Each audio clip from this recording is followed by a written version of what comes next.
Hello दोस्तों, आप सबका एमपीपीसीएस की आंसर राइटिंग सीरीज़ में मैं प्रफुल्ल हार्दिक स्वागत करता हूँ। दोस्तों, आज हम लोग इस सीरीज़ में सेकंड लेक्चर डिस्कस कर रहे हैं। पहले लेक्चर में हम लोगों ने डिस्कस किया था सेल्स और सेल्स के बारे में जो भी क्वेश्चंस आपको मेंस में पूछे जाते हैं उनके बारे में। वैसे ही दोस्तों, आज एक टॉपिक हम डिस्कस कर रहे हैं जिन पर आपको मेंस में बहुत सारे सवाल जो है वो पूछे जाते हैं। तो यहाँ पर सबसे पहला टॉपिक जो आज का हेडलाइन भी है हमारा, वो है दोस्तों नॉन कन्वेंशनल पावर सोर्सेस। अब नॉन कन्वेंशनल पावर सोर्सेस तो फिर कन्वेंशनल पावर सोर्सेस कौन से हैं, और उसके साथ ही इन दोनों का दोस्तों कन्फ्यूजन जो होता है वो मोस्टली होता है रिन्यूएबल एनर्जी सोर्सेस और नॉन रिन्यूएबल एनर्जी सोर्सेस के साथ। अब इसी पॉइंट को हमें अच्छे से समझना है। अब यहाँ पर दोस्तों रिन्यूएबल सोर्सेस की बात करें तो उसमें विंड पावर आता है, सोलर पावर है, हाइड्रो पावर है, जियोथर्मल पावर है और दोस्तों बायोमास भी है। अब ये किस में आ गए? ये आ गए आपके रिन्यूएबल। अब वही अगर बात करें ऑयल, पेट्रोलियम, उसके बाद दोस्तों कोयला, कोल, ये भी फॉसिल फ्यूल ही है। और उसके बाद आता है दोस्तों नेचुरल गैस और न्यूक्लियर पावर। अब ये कौन से है? ये है दोस्तों नॉन रिन्यूएबल एनर्जी सोर्सेस। तो यहाँ पर हम लोगों ने जो भी एनर्जी सोर्सेस है उनका एक छोटा सा क्लासिफिकेशन देखा कि इनमें से कौन से रिन्यूएबल पावर सोर्सेस है और कौन से नॉन रिन्यूएबल पावर सोर्सेस है। अब इसी टॉपिक को थोड़ा अलग वे से समझते हैं। तो हमारा जो टॉपिक है जहाँ पर बार बार कन्फ्यूजन हो जाता है, जिसके आंसर आपको भी लिखना है, तो वो होता है दोस्तों कन्वेंशनल पावर सोर्स और नॉन कन्वेंशनल पावर सोर्स। एक कौन सा हो जाएगा यहाँ पे? कन्वेंशनल पावर सोर्स और नॉन कन्वेंशनल पावर सोर्स।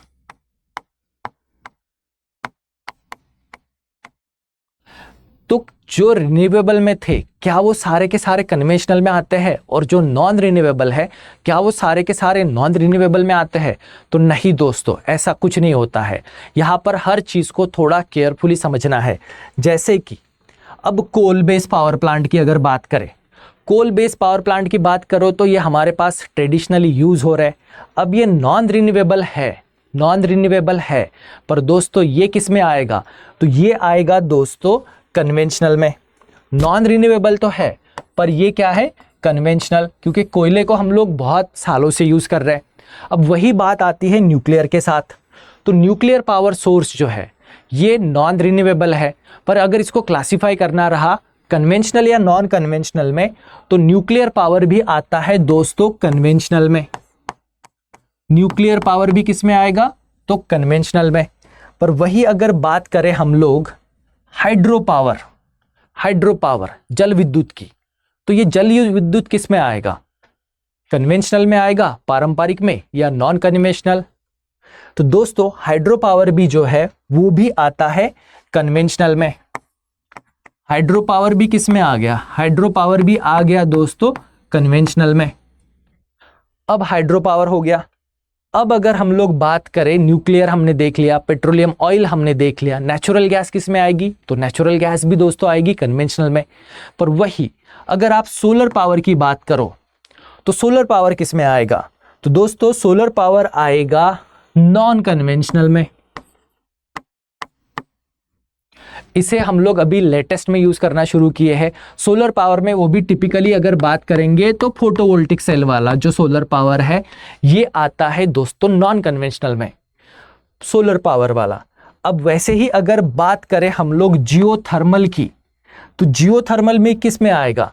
तो दोस्तों यहां पर आएगा आपका जियोथर्मल पावर।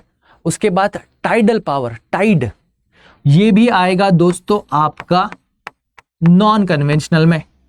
टाइड भी आएगा, जियोथर्मल भी आएगा।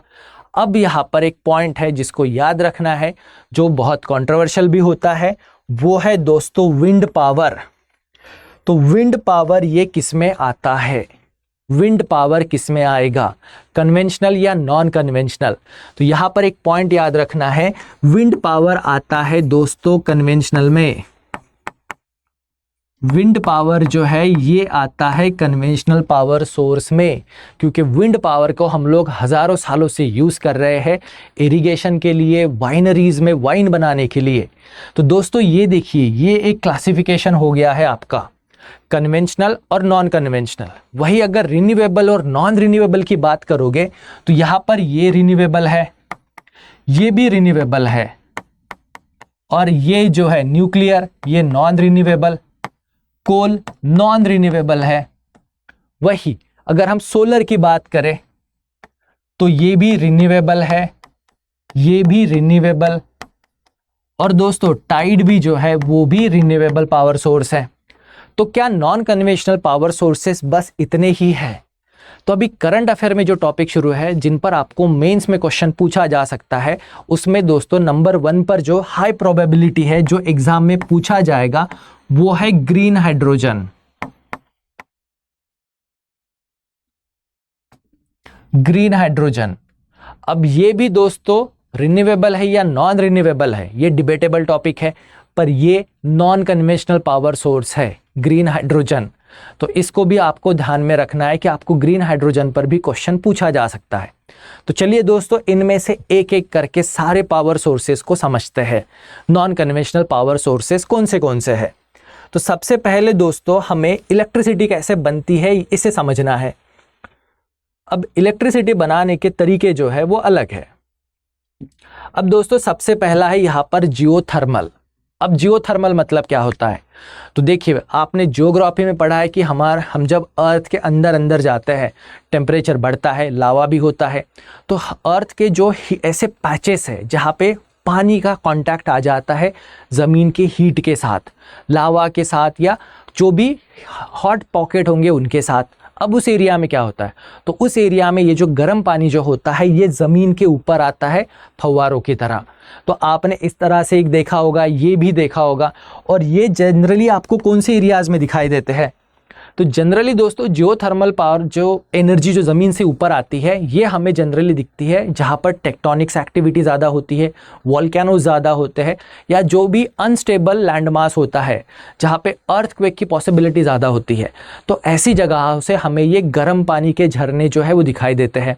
अब ये जो गर्म पानी के झरने हैं ये हज़ारों सालों से वैसे ही बह रहे और इनमें टेम्परेचर भी होता है। तो क्या हम लोग इन्हें यूज़ करके इलेक्ट्रिसिटी बना सकते हैं? क्या हम इसे यूज़ करके इलेक्ट्रिसिटी बना सकते हैं? तो जियोथर्मल की अगर बात करें दोस्तों तो भारत में एक प्लेस है जिसका नाम है मणिकरण।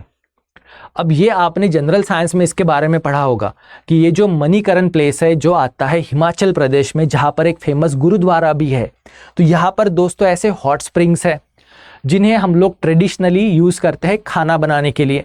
इस गर्म पानी में लोग चावल वगैरह बना के उसे एज अ प्रसाद खाते हैं, या इन्हीं गर्म पानी के झरनों में लोग नहाते भी हैं। और ये मान्यता भी है कि यहाँ इस पानी में नहाने से बहुत सारी बीमारियाँ चली जाती है, और लोग इस मान्यताओं को हज़ारों सालों से फॉलो भी कर रहे हैं। तो दोस्तों ये जो मणिकरण है यहाँ पर ही भारत सरकार ने भारत का पहला जियोथर्मल प्रोटोटाइप बनाया था। ये याद रखना है। पायलट प्रोजेक्ट हमने कहाँ पर लॉन्च किया था? तो भारत सरकार ने पायलट प्रोजेक्ट को लॉन्च किया था दोस्तों मणिकरण में, कि इस नेचुरली जो गर्म पानी का झरना है इससे हम लोग इलेक्ट्रिसिटी बना सके। तो मणिकरण में जो पावर प्लांट सेटअप किया गया है वो बनाता है दोस्तों 5 मेगावाट इतनी इलेक्ट्रिसिटी, 5 मेगावाट इलेक्ट्रिसिटी ये बनाता है। अब इलेक्ट्रिसिटी ये कैसे बनाता होगा? तो यहाँ पर एक सिंपल लॉजिक ये आता है कि भाई इलेक्ट्रिसिटी बनती कैसे है।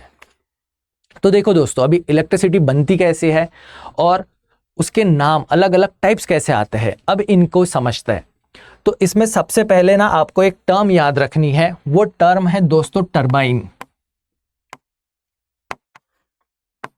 अब ये जो टरबाइन है दोस्तों, इस टरबाइन को घुमाना होता है।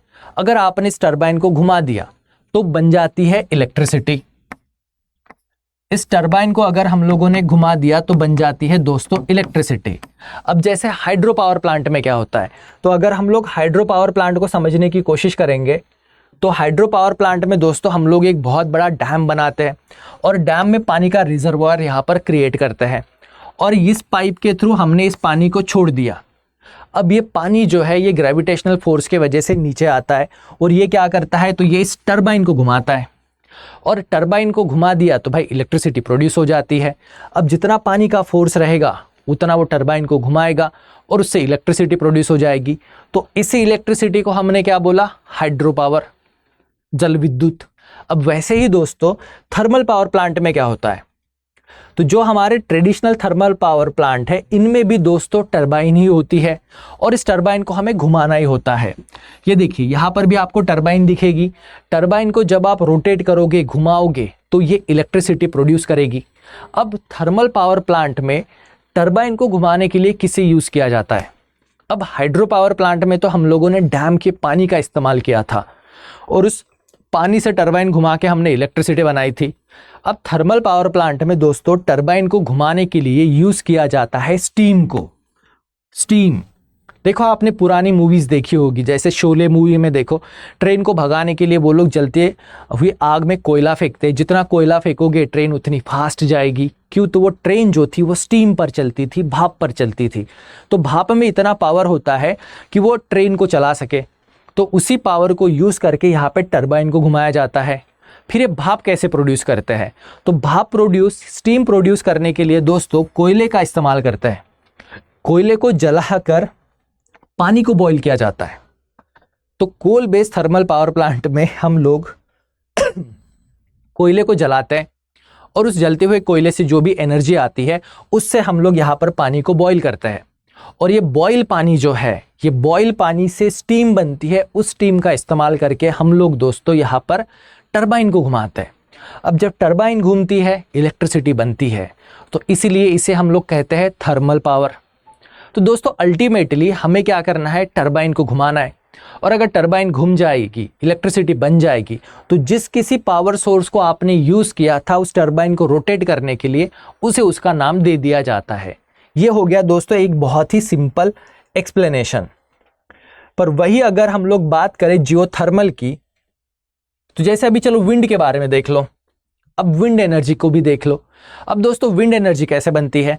तो ये जो हमारी पवन चक्की होती है, इस पवन चक्की में यहीं पर दोस्तों टरबाइन लगी होती है और हवा जब चलती है तो हवा जो इन पंखों को घुमाती है उनके वजह से यहाँ पे टरबाइन रोटेट हो जाती है और ये टरबाइन प्रोड्यूस करती है इलेक्ट्रिसिटी, जिसे हम लोग कनेक्ट कर देते हैं पावर लाइन के साथ। तो विंड पावर में भी हम लोग यहाँ पे डायरेक्टली विंड से टरबाइन घुमाते हैं और इलेक्ट्रिसिटी प्रोड्यूस करते हैं। तो अब जियोथर्मल पावर प्लांट्स में जहाँ पर क्या हो रहा है, तो सिर्फ गर्म पानी बाहर फव्वारे की तरह आ रहा है। अब इसका क्या कर सकते हैं? तो दोस्तों गवर्नमेंट क्या करती है, इसका एक प्रोटोटाइप, जैसे कि यहाँ पर आप देखो, तो यहाँ पर दोस्तों हॉट स्प्रिंग है जहाँ से गर्म पानी ऊपर आता है। अब इस गर्म पानी जो है इसके ऊपर हम लोगों ने एक स्ट्रक्चर बना लिया। यहाँ पर हमने क्या किया, तो इसके ऊपर दोस्तों एक स्ट्रक्चर बनाया और इस स्ट्रक्चर को क्या किया, तो ये जो जितनी भी स्टीम आ रही थी, उस नीचे से ज़मीन से गर्म पानी से जितनी भी स्टीम आ रही थी, भाप आ रही थी, उस स्टीम को हमने यहाँ पर कैप्चर किया और उस स्टीम से आपने टरबाइन को घुमाया और यहाँ से इलेक्ट्रिसिटी को प्रोड्यूस किया और उस इलेक्ट्रिसिटी को यूज़ किया हमने लाइटिंग के लिए। तो दोस्तों जियोथर्मल पावर प्लांट में हम क्या करते हैं, तो हम ऐसे जो सोर्सेस है जहाँ से हॉट स्प्रिंग्स जैसे है, इनके ऊपर एक स्ट्रक्चर क्रिएट करके इनसे आने वाली स्टीम को कलेक्ट करते हैं और उस स्टीम को चैनलाइज करके टरबाइन को घुमा के इलेक्ट्रिसिटी बनाता है। वैसे ही एक दूसरा तरीका भी है। दूसरा तरीका ये है कि ये जो हॉट स्प्रिंग का सोर्स है, यहाँ पर दोस्तों हम लोग अंडरग्राउंड ऐसे एक सिस्टम भी बना सकते हैं जिससे वो स्टीम को कलेक्ट करके उससे टरबाइन को घुमाए। अब जियोथर्मल पावर प्लांट के एडवांटेजेस कौन से हैं? तो इसका सबसे पहला एडवांटेज है रिन्यूएबल। अब दोस्तों ये सोर्स क्या कभी ख़त्म होगा? तो भाई बिल्कुल नहीं, क्योंकि यहाँ पे एनर्जी कौन सी यूज़ हो रही है, अर्थ के सेंटर में जो हीट है उसकी। और ये जो गर्म पानी के झरने जो है, जियोथर्मल हॉट स्प्रिंग जो है, ये तो कई सालों से वैसे ही बह रहे, तो इसको हम लोग यूज़ कर सकते हैं। आयरलैंड एक ऐसी कंट्री है दोस्तों, आइसलैंड एक ऐसी कंट्री है जहाँ पे ये लोग 30 से 40% इलेक्ट्रिसिटी जो है ये इन हॉट स्प्रिंग से जियोथर्मल से प्रोड्यूस करते हैं। तो ये रिन्यूएबल है। दूसरा, रिलायबल है या नहीं है। अब रिलायबल का मतलब क्या होता है? रिलायबल का मतलब होता है एक ऐसा पावर सोर्स जो 24 घंटे आपको इलेक्ट्रिसिटी सप्लाई करे। ठीक है, रिलायबल का मतलब होता है एक ऐसा पावर सोर्स विश्वसनीय जो आपको 24/7 पावर सप्लाई करे। अब इसको समझने के लिए एक एग्जाम्पल लेते हैं, वो एग्जाम्पल है विंड पावर का। अब दोस्तों पवन चक्की जो है, विंड पावर जो है, क्या ये रिलायबल है? तो ये रिलायबल नहीं है, क्योंकि विंड पावर हमें 24/7 सारे दिन कंटिन्यूअस पावर सप्लाई नहीं दे सकती। जब हवा चलेगी तभी ये हमें एनर्जी देगी, और हवा कब चलेगी, कितनी चलेगी, पता नहीं है, और हर लोकेशन पे तो बिल्कुल ही नहीं है। तो विंड एनर्जी की प्रॉब्लम ये है कि ये रिन्यूएबल है पर ये रिलायबल नहीं है। ये 24/7 हमें पावर सप्लाई नहीं दे सकती। पर वही अगर बात करें जियोथर्मल की, तो जियोथर्मल दोस्तों रिन्यूएबल भी है और ये रिलायबल भी है। Renewable plus reliable. अब दूसरा, यहां से इमिशन होगा। अब जमीन से जो पानी जो आता है तो उसके साथ बहुत सारे खतरनाक टॉक्सिक वाले एलिमेंट्स भी होते हैं। उनमें सल्फर भी होता है, नाइट्रोजन भी होता है, फास्फोरस भी होता है। अब इनके वजह से एयर पोल्यूशन हो सकता है, पर बहुत कम। थर्मल बेस पावर प्लांट में कोयला जलाने के बाद जितना इमिशन होता है, जितना एयर पोल्यूशन होता है, उसके कंपैरिजन में यहाँ पे बहुत ही कम इमिशन होता है और बहुत ही कम पोल्यूशन भी होता है, और इनका फुटप्रिंट भी बहुत छोटा होता है। तो ये हो गए दोस्तों इसके सारे के सारे एडवांटेजेस। सबसे इंपॉर्टेंट एडवांटेज, रिन्यूएबल है, रिलायबल है, बहुत कम इमिशन होता है, और इसका लैंड फुटप्रिंट भी बहुत छोटा होता है, यानी बहुत ज़्यादा ज़मीन की ज़रूरत नहीं होती है इसके पावर प्लांट को सेटअप करने के लिए। अब अगर डिसएडवांटेज की बात करें, तो डिसएडवांटेज में सबसे बड़ा ये है दोस्तों कि सबसे पहले आपको ना कॉस्ट बहुत लगनी है, इनिशियल कॉस्ट। जब आप उस पे ऊपर टैंक कंस्ट्रक्ट करोगे, पावर लाइन का कनेक्शन करोगे और स्टीम से टरबाइन डिज़ाइन करोगे, उसमें आपको इनिशियल कॉस्ट आएगी। पर एक बार आपने प्लांट सेटअप कर दिया तो उसके बाद आपकी ऑपरेशनल कॉस्ट जो है वो नॉर्मल रहेगी। तो एक होती है दोस्तों इंस्टॉलेशन कॉस्ट और एक होती है ऑपरेशनल कॉस्ट। तो इसकी इंस्टॉलेशन कॉस्ट बहुत ज़्यादा है, पर इसकी ऑपरेशनल कॉस्ट जो है वो बहुत कम होगी। दूसरा, लोकेशन स्पेसिफिक। लोकेशन स्पेसिफिक, तो आप इसे ऐसी जगह पर ही बना सकते हो जहां पर ये हॉट स्प्रिंग्स हो, जहां पर आपको हॉट स्प्रिंग मिले। आप कहीं पर भी इसे नहीं बना सकते हो, इसकी ज्योग्राफिकल लिमिटेशन है। तो आपको पहले भारत का सर्वे करके हमें ऐसे हॉट स्प्रिंग का पता करना पड़ेगा, और फिर उनमें उतनी कैपेसिटी है या नहीं उसके बारे में भी सोचना होगा। तो इसमें एक चीज़ जो आती है वो दोस्तों है पोटेंशियल। पोटेंशियल कि भाई हर हॉट स्प्रिंग से हम लोग पावर सप्लाई नहीं कर सकते। जैसे मणिकरण में सिर्फ 5 मेगावाट का है, तो ये भी इसका एक डिसएडवांटेज है कि इनसे आप, ये लोकेशन स्पेसिफिक है और इनकी कैपेसिटी को आप चाहिए उतनी नहीं बढ़ा सकते हो। तो जहाँ पे जितना इसका सोर्स होगा उसी के हिसाब से पावर भी मिलेगा। आप पावर को स्केल अप नहीं कर सकते हो, उसकी प्रोडक्शन बढ़ा भी नहीं सकते हो, घटा भी नहीं सकते हो, कंटिन्यूअस कांस्टेंट रहेगा। और ये ऐसे एरिया में मिलता है जहाँ पर सेस्मिक एक्टिविटी ज़्यादा होती है, अर्थक्वेक आ सकते हैं, वोल्केनोज आ सकते हैं, तो ये डेंजरस भी हो सकते हैं। तो ये था दोस्तों जियोथर्मल, जो कि हमारा नॉन कन्वेंशनल पावर सोर्स है। ये इसके हमने दोस्तों डिस्कस किए एडवांटेजेस और डिसएडवांटेजेस। तो हमें टरबाइन को घुमाना होता है जिससे हम लोग पावर सप्लाई प्रोड्यूस कर सके। अब मणिकरण में भारत का सबसे पहला जियोथर्मल पायलट प्रोजेक्ट हमने शुरू किया था, पायलट प्रोजेक्ट, जिसकी कैपेसिटी थी 5 मेगावाट। और ये कौन से स्टेट में है? तो ये है दोस्तों हिमाचल में। अब वैसे ही एक टॉपिक जो करंट अफेयर में है, जो आपको पूछा जा सकता है कि भारत का सबसे पहला जियोथर्मल पावर प्लांट कहाँ पे सेटअप हुआ है। तो दोस्तों भारत का सबसे पहला जियोथर्मल पावर प्लांट जो है वो सेटअप हो रहा है पूगा वैली। पूगा वैली कहाँ पर? तो लद्दाख, लद्दाख रीजन में एक हॉट स्प्रिंग है पूगा वैली में। वहाँ पर दोस्तों ONGC जो है वो जियोथर्मल पावर प्लांट बना रही है। मणिकरण में पायलट प्रोजेक्ट था, और भारत का पहला जियोथर्मल पावर प्लांट कहाँ पे बन रहा है? तो वो बन रहा है दोस्तों लद्दाख में, पूगा वैली लद्दाख। और इसको बना कौन रहा है? तो इसको कंस्ट्रक्शन कर रहा है दोस्तों ONGC, जो कि एक गवर्नमेंट PSU है, और 14,000 की फीट पर। तो ये पॉइंट याद रखना है जियोथर्मल पावर प्लांट के बारे में। अब भारत में इनसे बहुत कम एनर्जी बनती है। अब नेक्स्ट जो है दोस्तों, जो कि अपना नॉन कन्वेंशनल पावर सोर्स है, वो है टाइडल पावर, ज्वारीय शक्ति। अब दोस्तों इसके लिए आपको ना थोड़ा ज्योग्राफी का बेसिक अंडरस्टैंडिंग और नॉलेज चाहिए होता है कि भाई टाइड दिन में कितनी बार आती है। अब टाइड के दोस्तों 2 टाइप्स होते हैं, एक हाई टाइड, लो टाइड।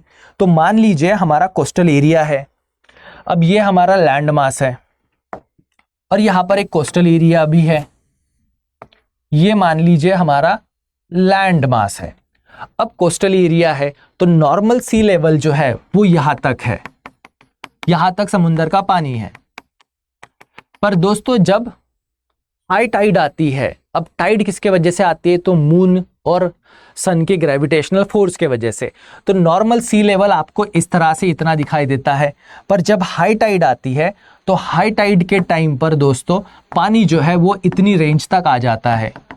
ये हो गई आपकी हाई टाइड लाइन। पर वही अगर बात करें लो टाइड की, तो लो टाइड के टाइम पर ये पानी जो है, ये पानी दोस्तों चला जाता है आपका इस लेवल तक। तो ये एक हो गया आपका नॉर्मल सी लेवल जो कि ये है, ये हो गया आपका हाई टाइड लेवल और ये हो गया आपका लो टाइड लेवल। तो अब यहीं पर सोचिए कि मान लो कि मैंने यहाँ पर एक डैम बना दिया, डैम लाइक एक स्ट्रक्चर यहाँ पर मैंने क्रिएट कर दिया। अब इस डैम लाइट स्ट्रक्चर से क्या किया मैंने, तो जब हाई टाइड आ रही है तो मैं इस पूरे पानी को अंदर आने दे रहा हूँ, हाई टाइड के टाइम पे पूरे पानी को अंदर आने दे रहा हूँ। पर जैसे ही लो टाइड आएगी, लो टाइड में ये पानी पूरा वापस जाना शुरू होता है, तो मैंने यहाँ के गेट बंद कर दिए। तो गेट बंद कर दिए तो सिनेरियो ऐसा हो जाएगा, अब ये पानी जो है, ये पानी यहाँ पर फंस गया है। तो दोस्तों मैं क्या करूंगा, मैं यहां पर एक टरबाइन लगा दूंगा।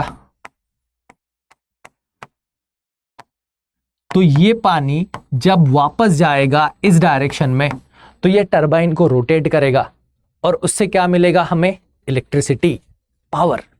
अब सेम चीज जब हाई टाइड पानी आ रहा है उस टाइम पे यहां पे टरबाइन लगा दो, तो आने वाला पानी भी आपको पावर सोर्स देगा, जाने वाला पानी भी आपको पावर सोर्स देगा। तो इस तरह से दोस्तों हम लोग जो नेचुरल टाइड्स है, ज्वार है, इनका इस्तेमाल करके पावर सोर्स बना सकते हैं। अब इसी का लॉजिक आप सोच के बताना, क्या ये पावर सोर्स रिन्यूएबल है? हाँ दोस्तों, ये वो डैम है जहां पर हमने यहाँ पर देखो टरबाइन लगा दी है। तो हाई टाइड और लो टाइड में हम लोग इस पानी के डिफरेंस को यूज करके टरबाइन को रोटेट करके पावर प्रोड्यूस कर सकते हैं, इलेक्ट्रिसिटी प्रोड्यूस कर सकते हैं। तो दोस्तों यहाँ पर अभी एक क्वेश्चन है आपके लिए जिसका आंसर आप बताओगे, क्या ये टाइड पावर, ज्वारीय शक्ति, क्या ये रिन्यूएबल है? क्या ये रिन्यूएबल है? तो यस, ये रिन्यूएबल है। दूसरा, क्या ये रिलायबल है? हाँ दोस्तों, क्या ये रिलायबल है? अब जब भी बात रिलायबल की होती है तो 24/7 की पावर बात आती है। तो आपको पता होना चाहिए क्या रोज टाइड्स आती है और रोज टाइड कितने बार आती है। तो दोस्तों ये रिलायबल भी है, ये आपको 24/7 पावर सप्लाई दे सकता है, बस ये कंटिन्यूअस नहीं देगा। जब भी लो टाइड आएगी तब आपको पावर मिलेगा, जब हाई टाइड आएगी तब पावर मिलेगा, और बीच के जो 3-4 घंटे हैं तब पावर नहीं मिलेगा। तो ये रिलायबल भी है, रिन्यूएबल भी है, पर दोस्तों ये कंटिन्यूअस पावर सोर्स नहीं दे सकती है। अब दूसरा सवाल, ये क्या हम लोग जियोग्राफिक, ये लोकेशन स्पेसिफिक है? क्या ये जियो लोकेशन स्पेसिफिक है? तो यस, आप इसे कहीं पे भी कंस्ट्रक्ट नहीं कर सकते हो। आपको ऐसे रीजन की तलाश करनी होती है जहां पर टाइड्स बहुत आती है, और उसके साथ ही आपको एक ऐसा लैंड मास चाहिए जो इस्टूरी की तरह काम करता होगा। मतलब ये इस तरह से कि यहाँ पर पानी आना चाहिए। अगर आपका ऐसे स्ट्रेट लैंड मास है तो आप नहीं कर पाओगे। आपका अगर ये ऐसा इस्टूरी वाला लैंड मास अगर आता है जहाँ से पानी यहाँ पर अंदर जा रहा है, तो यहाँ पर इजीली हम लोग डैम वॉल बना सकते हैं। तो ये जियोग्राफिक लोकेशन पर डिपेंड है। तो अगर आप भारत के पूरे कोस्ट लाइन को स्टडी करो तो हमें ऐसी कौन सी लोकेशन दिखती है जहाँ पर हम इस टाइड पावर को, टाइडल पावर प्लांट्स को बना सकते हैं इफिशिएंट वे से। तो वो लोकेशन आती है दोस्तों, अगर आप गुजरात का मैप देखो तो आपको इस तरह से दिखाई देता है। उसके बाद अगर आप ये गंगा डेल्टा देखो बांग्लादेश वाला, तो यहाँ पर आपको दिखाई देता है। जी हाँ दोस्तों, तो भारत में टाइडल पावर प्लांट का पोटेंशियल सबसे ज़्यादा कहाँ पर है? तो वो आ जाता है दोस्तों गुजरात कोस्ट में, और दूसरा पोटेंशियल आता है सुंदरबन जो कि गंगा का डेल्टा है। तो वहाँ पे जब भी टाइड्स आते हैं उस टाइम पे दोस्तों पानी पूरा गंगा नदी में चला जाता है, जिसके वजह से वहाँ पे मैंग्रोव फॉरेस्ट आपको ज़्यादा दिखाई देते हैं। तो जो कोई एरिया जहाँ पर आपको मैंग्रोव फॉरेस्ट ज़्यादा दिखते हैं वहाँ पर आप इन्हें बना सकते हो, यानी आप इन्हें ऐसे एरिया में बनाते हो जो इकोलॉजी के हिसाब से और एनवायरनमेंट के हिसाब से बहुत इम्पॉर्टेंट है। तो टाइडल पावर प्लांट का डिसएडवांटेज ये है कि ये लोकेशन स्पेसिफिक है और ये ऐसे लोकेशन में है जहाँ पर बहुत ज़्यादा बायोडाइवर्सिटी होती है, और इन जगह पर अगर हम लोग पावर प्लांट को सेटअप करेंगे तो भाई इससे बायोडाइवर्सिटी का दोस्तों नुकसान होगा। तो यहाँ पे हमें कॉशियस वे से टाइडल पावर प्लांट को बनाना होता है। तो टाइडल पावर प्लांट के एडवांटेजेस और डिसएडवांटेजेस देखते हैं। तो सबसे पहला जो है दोस्तों, प्रिडिक्टेबल और रिलायबल है, बिल्कुल है, प्रिडिक्टेबल भी है, रिलायबल भी है। प्रिडिक्टेबल क्यों? तो हमें पता होता है कि दिन में कब और कितनी बार टाइड्स आएंगी और उनका टाइमिंग क्या होगा। रिलायबल भाई 24/7 चलेगा ये, क्योंकि ये साइकिल कभी ब्रेक नहीं होती है, क्योंकि ये ग्रेविटी पे डिपेंड है, सन और मून के। अब लो ऑपरेशनल कॉस्ट, एक बार बना दो प्रोसेस चलती रहेगी, ऑपरेशनल कॉस्ट इसकी कम होती है। लाइफ स्पैन इसका बहुत ज़्यादा है, लाइफ स्पैन भी इसका ज़्यादा है, पर कॉस्ट कौन सी है? तो कॉस्ट है दोस्तों सबसे पहला हाई इनिशियल कॉस्ट। आपको प्रारंभिक इनिशियल कॉस्ट जो है वो बहुत ज़्यादा सेटअप आती है, पर ऑपरेशनल कॉस्ट बहुत कम है। जो जियोथर्मल में जो चीज़ें थी वही यहाँ पर भी है कि आपको इंस्टॉलेशन कॉस्ट जो है वो शुरू में बहुत ज़्यादा आएगी, पर ऑपरेशनल कॉस्ट जो है वो बहुत कम।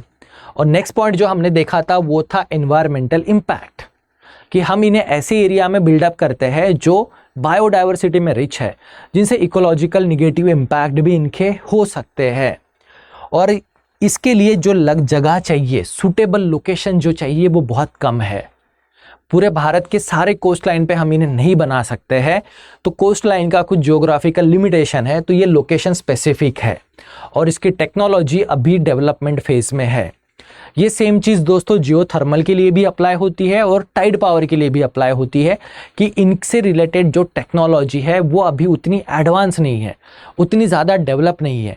तो इन पर अभी बहुत ज़्यादा काम करने की ज़रूरत है ताकि इस टेक्नोलॉजी को इम्प्रोवाइज किया जा सके, इसको अच्छे से डेवलप किया जा सके। तो फिर जैसे जियोथर्मल पावर प्लांट का प्रोटोटाइप हमने बनाया था मणिकरण में, और सबसे पहला पावर प्लांट भारत सरकार सेटअप कर रही है कहाँ पर? तो पुगा वैली लद्दाख में। तो दोस्तों वैसे ही इसका पायलट प्रोजेक्ट जो है वो शुरू किया जा रहा है गुजरात और वेस्ट बंगाल में। तो गुजरात में कहा तो दोस्तों गुजरात में खंबात की खाड़ी और सुंदरबन जो कि डेल्टा एरिया है, मैंग्रोव एरिया है, जो कि पश्चिम बंगाल में है। तो वहाँ पर भी दोस्तों प्रोटोटाइप यहाँ पर सेटअप किए जा रहे हैं, प्रोजेक्ट यहाँ पर सेटअप किए जा रहे हैं। और उसमें से दोस्तों गुजरात का जो प्रोजेक्ट है वो बहुत इम्पॉर्टेंट है। तो खंबात और सुंदरबन यहाँ पर टाइडल पावर प्लांट्स को दोस्तों सेटअप किया जाएगा। अब बात आती है बायोमास। अब दोस्तों बायोमास ये कन्वेंशनल है कि नॉन कन्वेंशनल? तो भाई बायोमास कन्वेंशनल है। हम लोग लकड़ियाँ जला के कितने सालों से एनर्जी प्रोड्यूस कर रहे हैं, खाना बनाने के लिए तो हम लोग लकड़ियाँ यूज़ करते हैं, पर इस बायोमास को भी हम लोग दूसरे तरीके से यूज़ कर सकते हैं जिन्हें हम लोग अनकन्वेंशनल कहते हैं। जैसे कि इथेनॉल ब्लेंडिंग के लिए यूज़ कर सकते हैं, पायरोलिसिस से यूज़ कर सकते हैं। अब इनके बारे में दोस्तों हम जानेंगे थोड़ी देर के बाद, थोड़े टाइम के बाद। अब सबसे इम्पॉर्टेंट जो नॉन कन्वेंशनल पावर सोर्स है वो है दोस्तों सोलर पावर। अब सोलर पावर कन्वेंशनल है कि नॉन कन्वेंशनल, ये जो डिबेट है इसका एक सिंपल सॉल्यूशन है कि सोलर एनर्जी हम लोग दो फॉर्म में यूज़ करते हैं।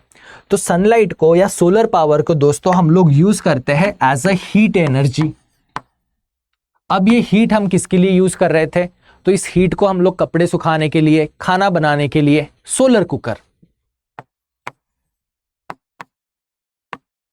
कुकर है, आपका सोलर हीटर है, इन्हें हम लोग ट्रेडिशनली यूज करते आ रहे हैं।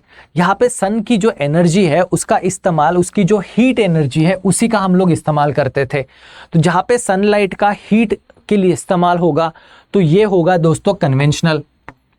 ये क्या हो जाएगा? कन्वेंशनल, क्योंकि ये हम लोग हजारों सालों से यूज कर रहे हैं सन की हीट एनर्जी को। पर अगर सन से हम लोगों ने हीट ना यूज करते हुए, हीट के फॉर्म में सन की एनर्जी को ना यूज करते हुए, अगर हमने इस एनर्जी को डायरेक्ट इलेक्ट्रिसिटी में कन्वर्ट करके यूज करना शुरू कर दिया। सनलाइट से दोस्तों डायरेक्टली इलेक्ट्रिसिटी, हाँ, सनलाइट से डायरेक्टली इलेक्ट्रिसिटी बनाकर हम इसे मल्टीपल पर्पस के लिए अगर यूज करना शुरू कर दे तो ये बन जाएगा हमारा नॉन कन्वेंशनल पावर सोर्स। ये बन जाएगा दोस्तों नॉन कन्वेंशनल पावर सोर्स। अब ये रिवोल्यूशन कैसे पॉसिबल हुआ? तो इसको पॉसिबल किया दोस्तों पीवी सेल्स ने। पीवी सेल्स, अब इन पीवी सेल्स का मतलब क्या होता है? इन पीवी सेल्स का मतलब होता है फोटोवोल्टिक सेल। अब इनको देखेंगे हम थोड़ा सा। तो दोस्तों सोलर थर्मल पावर, ठीक है, यहाँ पे वर्ड कौन सा यूज किया है मैंने? थर्मल। तो थर्मल यानी हीट। तो हम लोग सनलाइट की हीट एनर्जी से यूज करके, ये है हमारा सोलर हीटर, सोलर गीजर, जो हमें गर्म पानी प्रोवाइड करता है सुबह नहाने के लिए। अब यहाँ पे सनलाइट का कन्वर्जन किस में हो रहा है? यहाँ पे सनलाइट का कन्वर्जन हो रहा है हीट में, ना कि इलेक्ट्रिसिटी में। अब वैसे ही दोस्तों इसका दूसरा भी टाइप आता है, वो है concentrated solar power.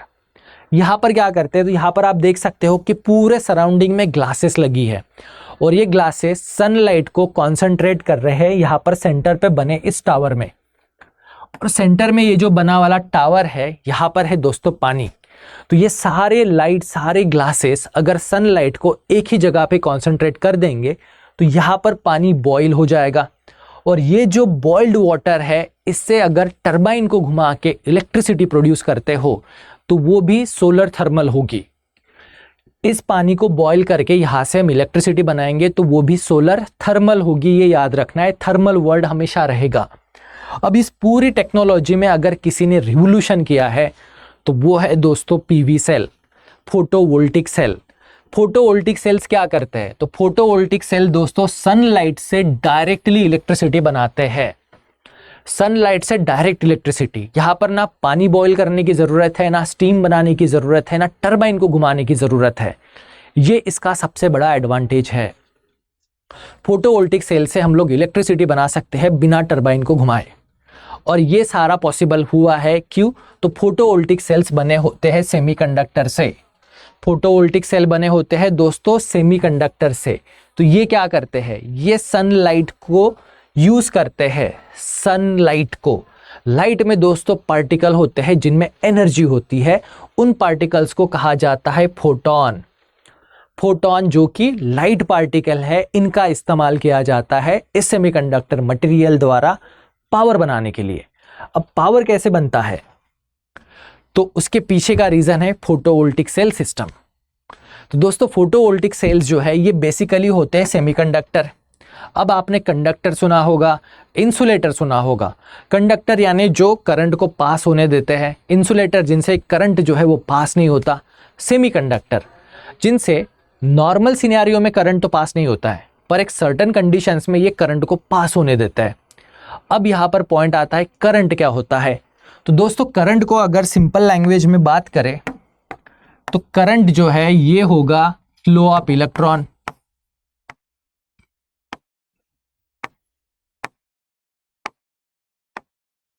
Flow of electron को कहा जाता है करंट। तो दोस्तों जब इस सोलर पैनल पे जब आप यहां पर आते हो तो यहां पर एक पी जंक्शन है, ये एक एन जंक्शन है। पी यानी पॉजिटिव, एन यानी निगेटिव। तो दोस्तों यहां पर इलेक्ट्रॉन्स अवेलेबल है और यहां पर है होल। ओके, एक जगह पे इलेक्ट्रॉन है, एक जगह पे है होल्स। तो जब सनलाइट का इंपैक्ट इस सोलर पैनल पे होता है, जब फोटोन इस पैनल को पी जंक्शन को हिट करते हैं तो दोस्तों यहाँ एनर्जी के वजह से होल्स क्रिएट हो जाते हैं और इन होल्स को फिलअप करने के लिए इस लेयर से इलेक्ट्रॉन्स जो है ये ऊपर जाना शुरू करते हैं। अब यहाँ पर इलेक्ट्रॉन्स का फ्लो क्रिएट हो गया, तो फ्लो ऑफ इलेक्ट्रॉन यानी ही तो पावर है। अब यहाँ पर सेमीकंडक्टर मटेरियल यूज होता है, उसमें मोस्टली होता है दोस्तों सिलिकॉन, फॉस्फरस और बोरॉन। सिलिकॉन, फॉस्फरस, बोरॉन ऐसे एलिमेंट्स होते हैं जहां से निगेटिव जंक्शन से एन जंक्शन से पी जंक्शन की तरफ फ्लो क्रिएट होता है इलेक्ट्रॉन्स का और पावर क्रिएट होता है। ये था इसका एक सिंपल बेसिक एक्सप्लेनेशन। तो दोस्तों इस तरह से ये फोटोवोल्टिक सेल जो है वो काम करती है। अब सोलर पावर के एडवांटेजेस कौन से हैं? सोलर पावर रिन्यूएबल है, डेफिनेटली रिन्यूएबल है। सूरज इतने सालों से उग ही रहा है, आगे भी वो हमें एनर्जी देता ही रहेगा। तो रिलायबल तो है, क्लीन, बिल्कुल क्लीन है, इससे कोई भी CO2 इमिशन नहीं होता है, आपके घर का इलेक्ट्रिसिटी बिल रिड्यूस कर देगा। स्केलेबिलिटी यानी क्या हम लोग पावर प्रोडक्शन बढ़ा सकते हैं? बिल्कुल। जहाँ पर आपने सोलर पैनल 2 लगाए हैं वहाँ पर आप 100 लगाओ, 200 लगाओ, आपका एनर्जी प्रोडक्शन बढ़ता जाएगा। मेंटेनेंस बहुत कम है, एक बार सोलर पैनल लगा दो वो 10 से 15 साल तक चलेगा, आपको बस उसकी क्लीनिंग करनी है। पर इसके डिसएडवांटेज कौन से हैं? Initial cost. आपको यहाँ पर भी दोस्तों जो प्रॉब्लम है वो है इनिशियल कॉस्ट। आपका मेंटेनेंस कॉस्ट कम है, ऑपरेशनल कॉस्ट कम है, पर इनिशियल सेटअप कॉस्ट आपका ज़्यादा है। और नेक्स्ट पॉइंट जो है इसका ये है इंटरमिटेंसी। तो यहाँ पर एक चीज़ बताइए, क्या रात को पावर सप्लाई प्रोड्यूस होगा? तो भाई रात को तो ये सोलर पैनल इलेक्ट्रिसिटी आपको दे नहीं सकते। मान लो बादल है, रेनी सीजन है, ओके, उस टाइम पर भी तो दोस्तों ये पावर सप्लाई आपको दे ही नहीं सकता। तो क्या ये रिलायबल पावर सोर्स है? तो नहीं, ये रिलायबल पावर सोर्स नहीं है। और यहाँ पर जो भी एनर्जी प्रोड्यूस होगी उसे स्टोर कहाँ पर और कैसे करेंगे, ये भी एक प्रॉब्लम है। तो दोस्तों ये थे एडवांटेज और डिसएडवांटेजेस ऑफ सोलर पावर। अब दोस्तों आज के सेशन में बस इतना ही। अगले सेशन में हम लोग इस नॉन कन्वेंशनल पावर सोर्स में सेकंड पार्ट में मिलेंगे, जहां पर हम लोग इस ग्रीन एनर्जी में हाइड्रोजन, ग्रीन हाइड्रोजन को डिटेल में समझेंगे। ग्रीन हाइड्रोजन के साथ ही हाइड्रोजन के जो बहुत सारे टाइप्स हैं इनके बारे में भी समझेंगे। सो दोस्तों आज के सेशन में बस इतना ही। Thank you very much, see you at next session. Till then best of luck, see you soon.